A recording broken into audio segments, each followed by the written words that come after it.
कपिल श्रीवास्तव जी। जी, आपको आवाज मेरी आ रही है? जी जी, आपकी आवाज आ रही है। सर, नौगावा सीट पर जावेद आबिदी पर आपने दाम लगाया, लेकिन फिलहाल ऐसा लग रहा है कि चल नहीं पाया। नहीं, ऐसा कुछ नहीं है। और मैं वही बात जबार भाई आपसे कह रहा था कि अभी 1-1.5-2 घंटे के बाद, यानी कि 4-5 राउंड का और आने दीजिए सिनेरियो, आपको पूरी की पूरी तस्वीर बदली हुई मिलेगी। क्योंकि अभी तो शहर खुले थे, अब गांव देहात कस्बे खुले और आप देखेंगे कि सारी तस्वीर उलट गई। और दूसरी चीज, मैं आपको एक बात कहना चाहता हूं कि 90 वोटों से अभी वो 10 राउंड के बाद आगे हुए, 9 राउंड तक हमने लीड किए। तो इसको इस तरीके से नहीं देखा जा सकता।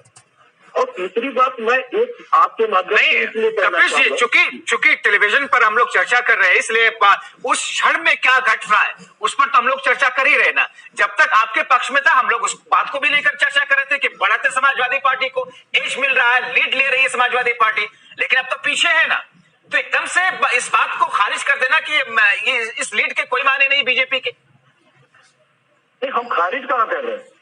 लोकतंत्र में कोई चीज खारिज की ही नहीं जा सकती, इसलिए कि जनता खारिज करती है। विपक्षी दल और सत्ता पक्ष खारिज किसी को नहीं कर सकते।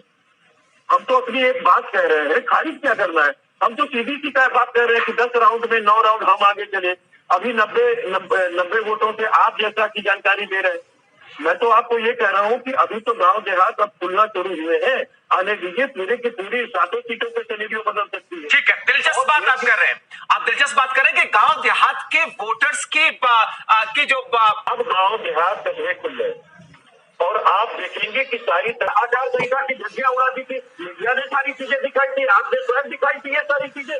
तो सत्ता की जो धनक है उसका ये असर है। आप इस बात समझ करिए। जब आप नहीं जीत रहे हैं तो सत्ता का चुनाव हो जाएगा। प्रवक्ता विवेक सिंह ये कह रहे हैं कि ठीक है, हमने कुछ भी किया, हमने कोई भी एक्सपेरिमेंट किया, चलिए हमारी तरफ से गलत समाजवादी पार्टी के लोग जाके वोट दे आए हैं क्या? जनता आप ही के कार्यकर्ता वोट दे दे के आ गए हैं क्या? तंत्र है, शासन का तंत्र इनके साथ लगा हुआ है। बहुत सही, बहुत सही, बहुत सही। यही उपचुनाव में जब समाजवादी पार्टी जीत रही थी तब आपका शासन लगा हुआ था क्या? मीडिया को भी इस बात, जब समाजवादी पार्टी के टाइम में उपचुनाव हुए थे, जब जीत रहे थे तो आपने अपना तंत्र लगा रखा था क्या? 19 लाख से ज्यादा। अरे श्रीवास्तव जी, जो पूछ रहा हूँ वो तो बता दो। हुए थे तो क्यों नहीं उठाना? जो बात हम पूछ रहे हैं वो तो बता दो। सपा ने क्या किया था? सपा ने क्या किया था? उपचुनाव में यही कर करके जीत रहे थे क्या? देश के अंदर उपचुनाव में यही करके जीत रहे थे। मैं वही चीज आप बता ही नहीं रहे। ये तो व्यवहारिक नहीं है ना कि जब नतीजे पक्ष में आए तो सब कुछ बहुत अच्छा, जब नतीजे विपरीत आए तो फिर सवाल निश्चिंत से लेकर के सवाल ईवीएम पर ये ट्रेंड रहा है बीते एक दशक में। अब तो सुधर जाइए कि हमारे पास सबूत है। अरे सबूत लाइए ना, मीडिया के सामने रखिए। बहुत महत्वपूर्ण क्या बता रहे हो भाई? और सबूत आना चैनल पे बैठे चाह रहा था कि जब आप चैनल पे बैठे आप अपने पार्टी के बड़े पर आप आए तो इस पर चर्चा करेंगे। अखिलेश यादव जी ने भी ये बात कहते हैं श्रीवास्तव जी। ठीक है, मैं हारने लगेंगे तो रोने लगेंगे। ठीक है, हारने लगेंगे तो रोने लगेंगे। विश्लेषक हमारे सर रोइए मत, चेहरे से झलक लेकिन उससे पहले एक कमेंट आने वाले हैं तो लीगल रूट आप उसको अख्तियार करिए। और क्या कर सकते हैं? विपक्ष में रहते आप मजबूती से लड़ सकते हैं। और क्या कर सकते हैं आप मुझे बताइए भाई? सत्ता तो तभी मिलेगी जब सत्तासीन मिश्रा जी एक राजनीतिक विशेषज्ञ के तौर पर अपनी बात वो रख रहे हैं। मुझे लगता है आपको उन पर भड़कने से ज्यादा बेहतर होगा कि अपनी पार्टी की बातें या अपने तर्कों को आप रखें।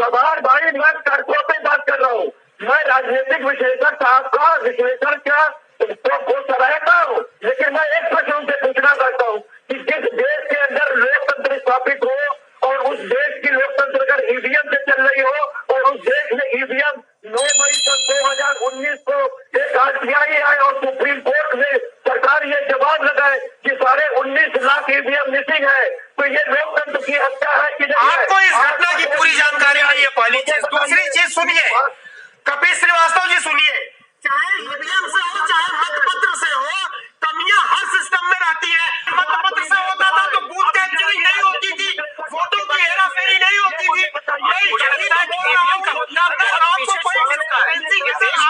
लेना होगा कि क्या चुनाव फैसला लेना होगा कि क्या कराया जाए क्या ना कराया जाए, अलग बहस है।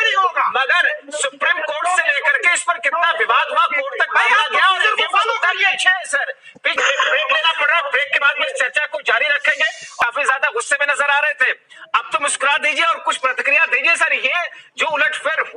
रणजीत सिंह पीछे गए, ये अब बाकी रहेगा, या आपको लगता है कि शायद अंत में जाकर के आपको जीत मिले या उलटफेर हो सकता है?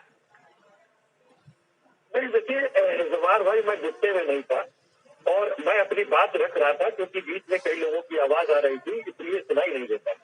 तो व्यक्ति बोलता है उससे देखिए, मैं एक बात ये कह रहा हूँ कि देखिए उस समय भी जो मैंने बात कही थी वो लोकतंत्र को बचाने के लिए जी, मेरा ये कहना है कि अगर 19.5 लाख की आरटीआई है कि बैठ हुई और इलेक्शन कमीशन ने कहा इसकी जवाबदेही हमारी नहीं, तो सरकार की सरकार अगर खोज ली हो तो जनता को बता दें कि कहाँ से बराबर। मैं कपिल श्रीवास्तव जी, मैं ईवीएम पर आऊंगा, लेकिन अभी जो ये उलटफेर हुआ, आप ही की पार्टी के पक्ष में गया, लकी यादव अब वहां से अगर करीब 1700 वोटों के साथ में आगे गए हैं, तो आगे का जो समीकरण है, आगे के राउंड की जो काउंटिंग होनी बाकी है, उसमें उम्मीदें और ज्यादा बढ़ रही है या कुछ कह नहीं सकते? भाई हमने तो आपको पहले ही कहा था कि अभी सबूत ना मीडिया के सामने रखिए। जानने का अधिकार विपक्ष को, देश और प्रदेश की जनता को है कि नहीं है कि 19.5 लाख अगर ईवीएम मिसिंग है? भैया चुनाव आयोग देगी, जब आपके पास कोई नोटिस आएगी, हमारे पास कोई नोटिस आएगा तो उसका जवाब दिया जाएगा। सारी चीजें आएंगी। इलेक्शन कमीशन पे आप लोग यकीन क्यों नहीं करते, ये समझ में नहीं आता है। यही 2012 में यही चुनाव आयोग था, यही ईवीएम थी, आप जीत रहे थे तब ईवीएम अच्छी, चुनाव आयोग अच्छा, सब अच्छे थे। आपने मुकदमा लगाया है? अरे श्रीवास्तव जी, आप देखिए, जब हार होती है ना तो उसको एक्सेप्ट किया जाता है। मल्हानी में अगर हम पीछे हैं, हम एक्सेप्ट कर रहे हैं कि वहाँ जनता हमारा साथ नहीं दे रही है, हम साथ सम्मान कह रहे, साथ नहीं दे रही। ये रोते क्यों यार? आप हर बार आप लोग ईवीएम का रोना रख के बैठ जाते हैं। ठीक है, मध्य प्रदेश मैं प्रियंका गुप्ता जी आपकी तरफ आना चाह रहा हूँ। आप कम से कम